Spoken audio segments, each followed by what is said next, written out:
உத்தரப்பிரதேசத்தில் ஒரு கிராம மக்கள் எல்லாரும் ஒன்று கூடி ஒரு ஆளை போட்டு அடி உரிச்சு எடுத்துருக்குறாங்க.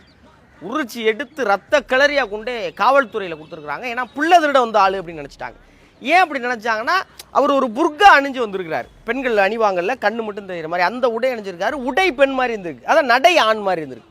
இவன் வந்து புள்ள கடத்த வந்தாண்டான்னு போட்டு பொழந்து காவல்துறை. காவல்துறை கேட்குறாங்க, எதுக்கு புர்கா அணிஞ்சிட்டு நீ அந்த கிராமத்துக்குள்ளே போன அப்படின்னு கேட்டப்போ அவங்க ஆள் சொல்லியிருக்கேன், ஏன் என் ஆள் இந்த ஊரியா, என் கேர்ள் ஃப்ரெண்டு, அவளை பார்க்குறக்காண்டி மார்வேஸ்டில் வந்தேன், இவங்க மார்கை மார்கால் வாங்கிட்டாங்க, கடந்து அழுதுருக்கான், அந்த ஆளை பார்க்குற நீ ஆளே இல்லாமல் போயிருப்பேடா அப்படின்னு போலீஸ்காரங்க அட்வைஸ் பண்ணி அனுப்பிச்சி விட்ருக்காங்க. இதே மாதிரி சமீபத்தில் கூட ஒரு கிராமத்தில் ஒரு பையன் கேர்ள் ஃப்ரெண்டை பார்க்குறதுக்காக ஊருக்கே கரண்ட்டை கட் பண்ணியிருந்தான், மாட்டிட்டான். அது உங்களுக்கு தெரியுமா? அது மாதிரி நம்ம பயிலுக சில நேரங்களில் வெறி, காதல் வெறி, நீங்கள் வேறு மாதிரி நினைக்கக்கூடாது. அதில் வந்து பார்த்தீங்கன்னாக்கா இந்த மாதிரி செயல் செஞ்சு மாட்டிடுவாங்க.